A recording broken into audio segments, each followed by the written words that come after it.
So hello everybody, this is the first week of Global Music Match and we're going to introduce our first international artist that we've been paired with to you. So we're very excited, all the way from Finland, to present to you duo Emilia Lajunen and Suvi Oskala. I hope I said that okay. Okay. Hi guys, how are you doing? We're good, thanks. Yeah, cool. I find it very exciting that you're a duo who both play 5-string violins, because I also play the 5-string violin. I know. And I don't know about in Finland, but here in the UK, it's a really rare thing. They're hard to find, they're hard to buy. And I just wondered, is it more common in Finland to have It's become more common, yeah. We were one of the first ones to have one. We got our instruments in 2008. Mm-hmm. And since then, you know, the younger players and our colleagues have, there's in the folk music scene, it's become a sort of a thing to have a 5-string. Yeah, I'd say so in the UK too, actually. It's definitely more common in folk music. music. See a few. I suppose it makes sense when you're two fiddles to have the lower string to try and fill out the lower frequencies. It's something that we experience playing as a duo ourselves, is we kind of a little bit wanting sometimes in the lower frequencies, so low strings are good. Yeah, and also if you have a female vocalist, yourself or someone else, it's, you know, otherwise you're just in the same area as your singing voice, so to have those lower notes, it's But something I really love about your playing together though is the way that you accompany each other and how much you vary the rhythms and use pizzicato and like kind of choppy stuff and loads of double stopping to make it a really full sound, even though you just have those two instruments, which they're so often top line instruments where it would just be playing a melody. And I wondered how much of that it comes from a kind of Finland traditional way of playing and how much is just your own innovation. The impression or inspiration comes from tradition, but of course, because both of us has some education of classical music, it comes from there, and of course the technical things in the instrument, you have to have those.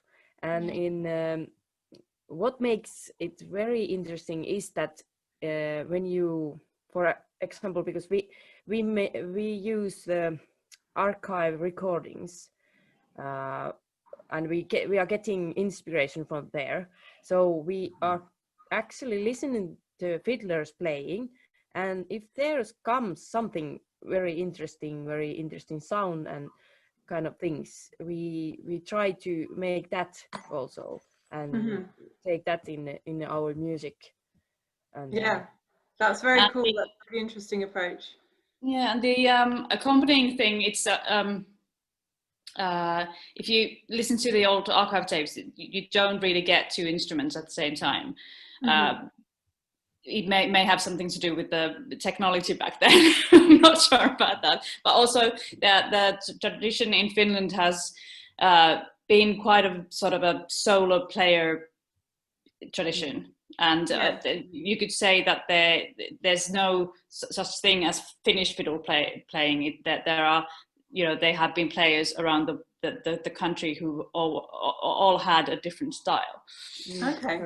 So accompanying is a sort of a new thing that we've, you know, in Sweden they play a lot of harmonies, and then, you know, when you study music you want to do things, so it's a sort of a new, it's not, that doesn't come from the tradition, but as we know the tradition, of course we try to sort of respect the tunes, and we try to make everything sort of, we arrange the tunes in a way that we sort of, every tune has a soul, and you have to listen to that particular tune to make the arrangement. So to you can't really fight the tune. So we're trying to find a way to play a tune and still keep the soul of it intact. But I think you do that wonderfully. Yeah. And so when you're trying to make an arrangement, how do you approach it? Do you learn a tune and then improvise around it to build an arrangement, or does one of you sit down and write the arrangement down? Or we mostly play it or Yeah. improvise. We learn a melody and then we start playing, and then we sort of juggle between who plays melody and who plays something else, and then we try to find the best things from there. Yeah. And do you, once you've got an arrangement for a tune, do you improvise within that, or do you find that you keep playing the same thing once you've learnt it? We were just saying, we had an interview with Dave just an hour ago. We were telling him that for the past few weeks we've been listening to our first album, and even though the sort of the structure of the tunes has sort of stayed, we've made some adjustments, of course, during the years and all that, but the main thing that has changed over the years is the energy. So that everything that's on the first album sounds a bit lazy in a way. Yeah, that happens to us too, doesn't it? We always play things faster live, and once you know it really well, you play it really fast. Yeah. And then it's like, you know, even when the tempos are the same, it's just there's something more. So all the tunes sort of evolve all the time. And then if we play a tune and then we were like, well, the arrangement doesn't fit anymore, then we do something. So it's a process of all the time. Yeah, I completely agree. I think if it's a good piece or a song, it keeps evolving as you play it, else it sort of dies, doesn't it? Which is a bit odd. Which is maybe actually how it works with traditional music, I think.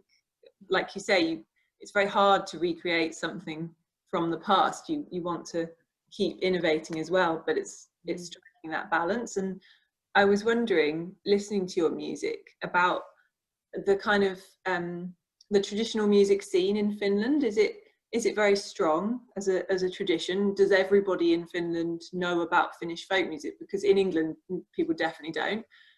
No, not at all. Okay. Emilia, you can. But if I'm talking about the professional educated folk musician, they if they know the tradition, even they are doing the maybe playing modern folk music, so they have to know the roots and where is the kind of, but it's quite small, the kind of. And if you talk of the general public, they don't really, you know, you go, you're all playing a session, and then people come to go, is that Irish folk music? Yes. Yeah, always. Always. Oh. Is there a tradition of dancing that's still alive? A lot of the tunes that you play are very lively and kind of sound like dance music. Do people still get together to do the traditional dances? They are dance music, and there is thing about Finnish folk dancing and music is that the tradition almost died, almost totally, like in the 1940s and 50s. So everything has been revived, which is actually a good thing, because then we can, you know, we don't have the burden of you know, trying to sound someone from the old time. So we can sort of do innovative with our approach to the music. But yeah, the folk dancing scene in Finland is quite big, actually. There are groups in, I think, every town. I'm not sure. Emilia, correct me if I'm wrong. There is areas, big areas, and there's kind of, and it's a have a folk music as hobbies, kind of. There is all those kind of. And in both of these, we think that the main thing is that it's quite a sort of a community-based thing, that, you know, you can come in whether you can dance or not, and people will take you in and teach you stuff, and the same. I love that ethos. I think it's really important, and sounds similar to what we have in England here. Yeah. So I wanted to ask you about your touring on a bicycle, because it's something we've the kind of ecological impact of traveling all the time, which so many musicians have to do to keep going. It's something we've talked a lot about over the years and felt very bad about, but haven't been able to see a way around it. And when I heard about you touring on a bicycle and having, you know, zero carbon touring, I thought that's an amazing idea. And I just wanted to hear about your experience of that, how it's worked, and if it's what the constraints are, whether you can have a big enough audience if you go all the way on the bike, if it's you end up playing towns that are closer together and that kind of thing. Yeah, when you are touring by bicycle, there is a couple of things what you have to think, and one of is that distance cannot be very long. I have started to do touring by bicycle on 2015. I made the solo tour, and then I found that it's very easy and kind of a nice way to connect with the people, because if you just stop on the shop or something, there comes always the people which are like talking to you, what are you doing? And you have your instruments and you have a bicycle and things, and okay, yes. So it was very warm way to how to connect with people. And with Suvi we have made maybe 4 tours now. Yeah, 3 or 4. Yeah, and I think it has been quite a nice way to somehow bring our music to the wherever. Yeah. Because it's of course they has been in quite small.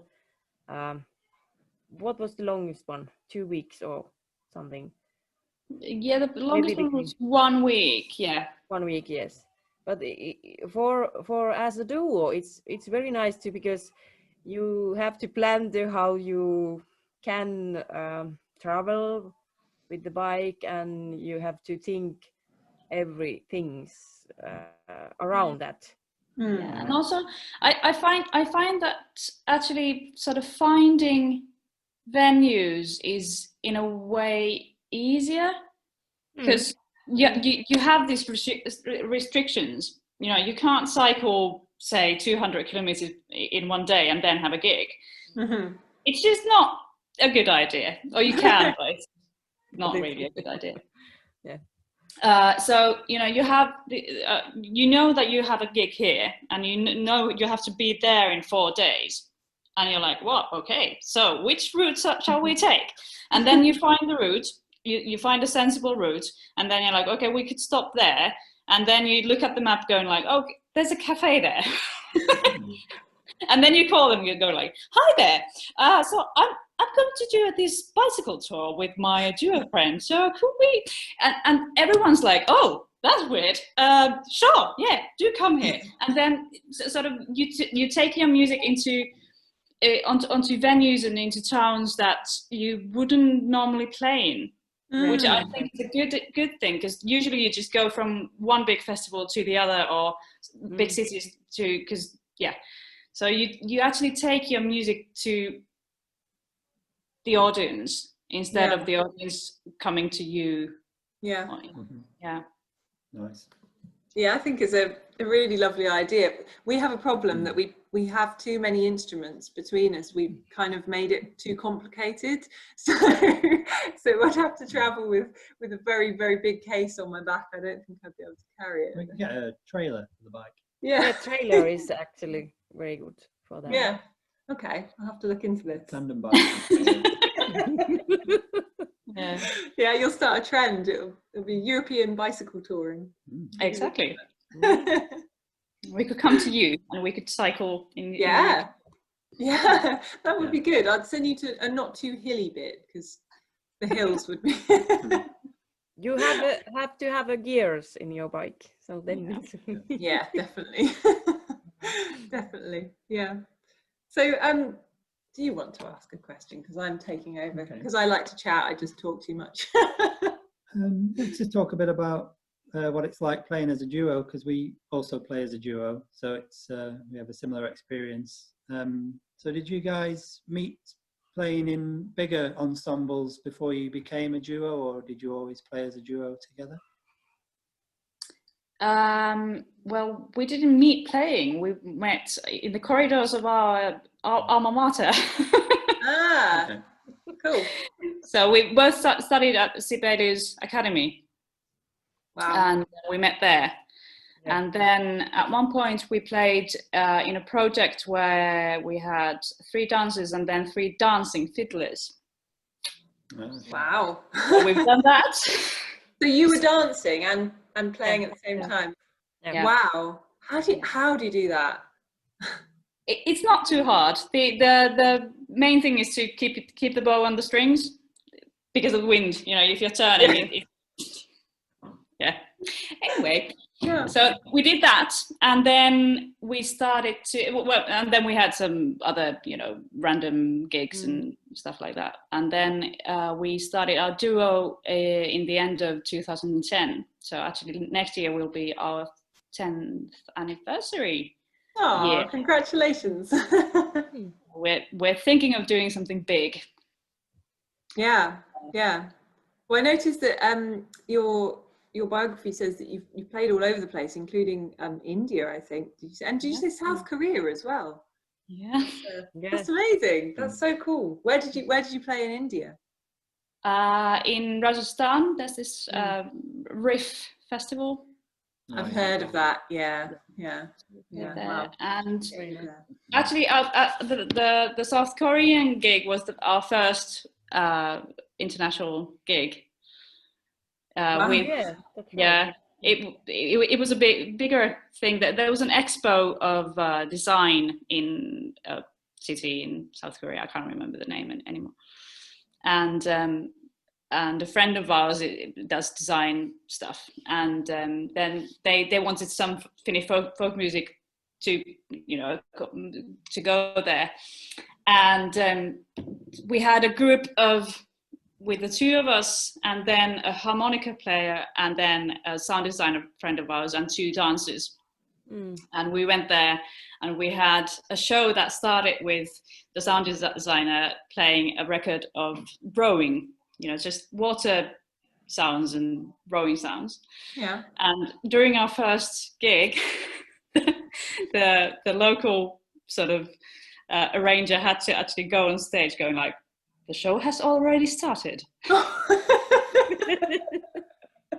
Because no one realized. Oh, a bit too arty. Yeah. Yeah. I think we changed it to the next show. So as long and not as arty. We used to do a thing where we used to play at very like rowdy pubs and sort of festivals where no one was listening, where Phil has a really good harmonica thing that he does that's just really loud, and if we needed to make people listen, we'd have to start with that, wouldn't we? Like, right, get everyone's attention, make a big fuss. Yeah. Oh. Cool. So do you enjoy playing as a duo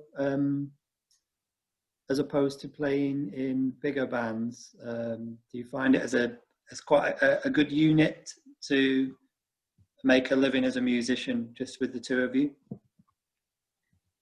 We both do other stuff as well, so it's it's one of the main things, but we don't just get our living from playing as a duo. But I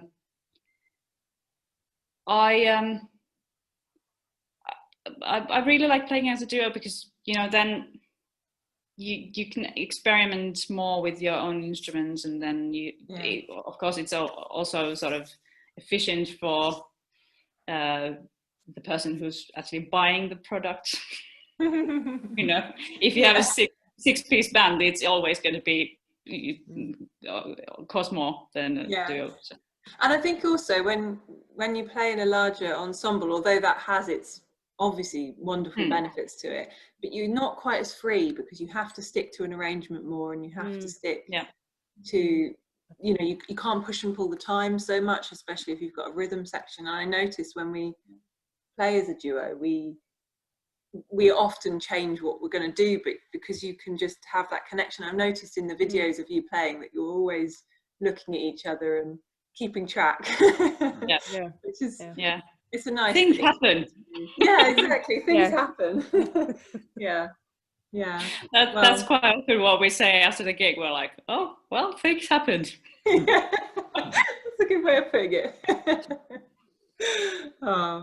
Well, guys, it's actually been really lovely to have a good chat with you and get to know you a bit better. And thanks so much for taking the time to have a chat with us. And we're really looking forward to seeing everyone's reactions when we put this up on our Facebook page. So we will see you over the next few weeks anyway, but we'll say bye for now. Bye. Thank you.